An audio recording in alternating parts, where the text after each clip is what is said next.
Okay, everybody, how you doing? I know this isn't the most popular topic when you see that old EV sign up on the side of this truck here, but you know, you got to keep in mind that the trucking industry is what it is, and this might feed somebody's family, so and it might be a good fit for somebody.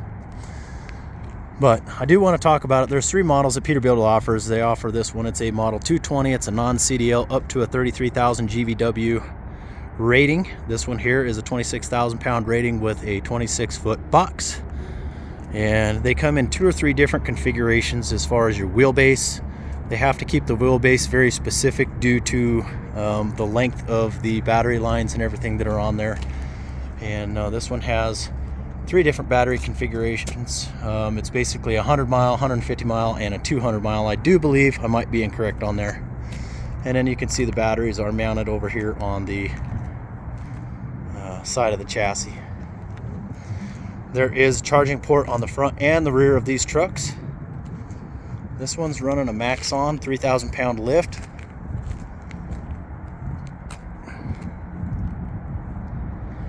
Believe it or not, these are pretty readily available, especially here in Colorado. There's a lot of grant funding money for this type of stuff.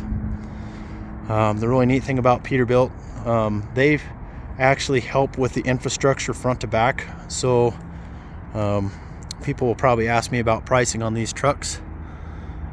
It's difficult because you have to kind of reverse engineer how you spec and build these trucks as far as what your infrastructure has, what type of grant funding you can get, are you going to be getting rid of some old trucks, so on and so forth. So I'm going to be doing some demos with this truck at CU Boulder, and I also have another video that I'll put a link to at the end of this video that I did on a trash truck at Waste Expo. So real quickly, this one runs a drive line, so it runs off the motor through a drive line. The other models that we offer in Class 8 are going to be they're going to have a dedicated E-axle, Meritor E-axles on there, so they're going to be a completely different configuration, and I go through that in detail in that video. So okay, the truck runs off of a 12-volt system up front to start and stop everything. So that little battery box you see there behind the wheel, that is actually to power up your 12-volt system for your compressor. It does feed off the big system on the back side of the truck. Peterbilt is working on a way to try to get these batteries to have enough power to run ePTO systems, but this truck is better served in this category if you have a body that is completely self-contained. So I have a gentleman who is in southern Colorado who actually cleans horse stalls, and so he's considering a cabin chassis to be able to go in there and vacuum out horse stalls, which would be pretty cool. So there you go, it's a little plug for you on that, John. But so it's a pretty standard dash. Oddly enough,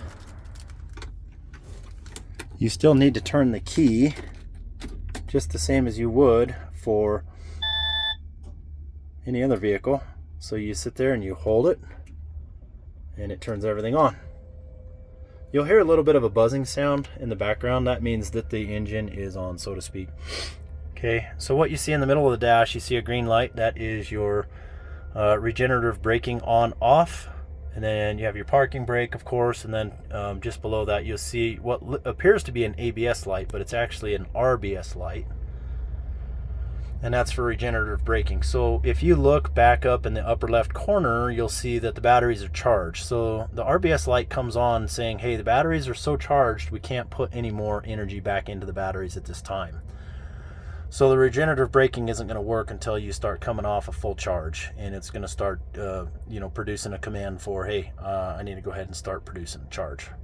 And then you can see the green and the blue on the right side here on this dial, that when you're going, you're going to see the regenerative braking on the blue side, and then your charge on the left side, or vice versa. I haven't had a chance to spend enough time driving this truck yet, but we're going to be doing some demos with CU Boulder.